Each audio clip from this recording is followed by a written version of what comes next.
ওই ধুন্দুল গাছ ১ সপ্তাহের মধ্যে সুন্দর ডুগা ছাড়বি, অনেক ফল আসবে। এইভাবে পরিচর্যা করো, ভালো হবে। আমরা সেগুলো করি।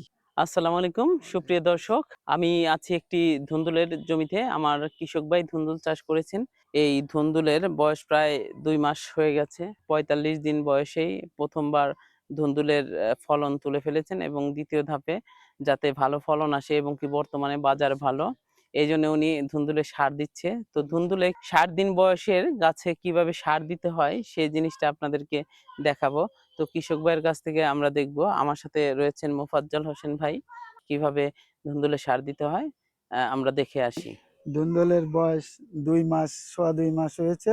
এখন ধুন্দুলের গাছ অনেকটাই লাল ধরে গেছে। এখন আগাছা সকালকে থেকে পরিষ্কার করে এখন সুন্দরভাবে চারপাশে সার ১ থেকে ১৫০ গ্রাম করে প্রতিটি তাওয়ায় আমরা প্রয়োগ করছি। এর ফলে আমরা ভালো ফলন পাবো এবং গাছও সুন্দর হবে, আমাদের লাভবান হতে পারবো। এই যে কত আগাছা চারপাশ দিয়ে সুন্দর করে ছোঁয়া করে এখন সার দিচ্ছি। ওই ধুন্দুল গাছ ১ সপ্তাহের মধ্যে সুন্দর ডুগা ছাড়বি, অনেক ফল আসবে, ফলগুলো বাঁচবে, গাছগুলোর ডুগা মোটা হবে এবং আমরা ফলন ভালো পাবো। সেই জন্য আগাছা আগে পরিষ্কার করে নিয়ে তারপরে চারপাশে ঘুরাইয়া রিংয়ের মতন সার দিচ্ছি।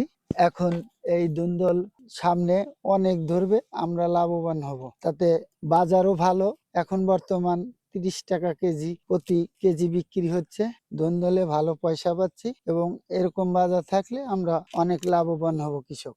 ধুন্দুল গাছ প্রথম বৈশাখে আমরা রোপণ করি, তারপরে গাছ একটু জ্বালানোর পরে শিল টিল পরে অনেক ডুগা ভেঙে গেল, তারপরে আমরা যত্ন দিলাম, আবার তার থেকে ডুগা ছেড়ে এখন বর্তমান যে প্রথম শ্বাসটা হইলো ৮ বিঘা জমিতে প্রায় ১২-১৩ হাজার টাকা বিক্রি হয়েছে। এখন আবার আগাছা চোয়া করে আবার সার প্রয়োগ করতেছি, আবার সপ্তাহে সপ্তাহে ওষুধ দেই যাতে ধুন্দুলের কোয়ালিটি ভালো হয়, বাজারে চাহিদা ভালো থাকে এবং আমরাও অনেক পয়সা পাই।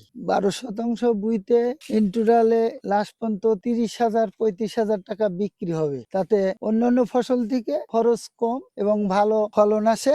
আমরা এই ক্ষেতটা করি এবং কদু, লাউ, পেঁপের মতন ঠান্ডা তরকারি সবাই ভালো চাহিদা মতো কেনে, আমরা এগুলো বিক্রি করি বাজারে নিয়ে। সার দিচ্ছি ইউরিয়া, ডিআইবি এবং সালফার, ৩টে মিলে ভাজায়া আমরা সার একসাথে চারপাশে সুন্দরভাবে ঘুরায় ঘুরায় দিচ্ছি, তাতে গাছের খুব সুন্দর কাজ করবে এবং অল্প দিনের মধ্যে গাছ আবার সতেজ হয়ে উঠবে, ডোগাগুলো মোটা হবে। ওই গিরে গিরে যখন কেনে ডোগা ছাড়বে, মোটা হবে, তখন ভালো ফল আসবে। ভাদ্র আশ্বিন মাস পর্যন্ত এই ধুন্দুল ধরতে থাকবে।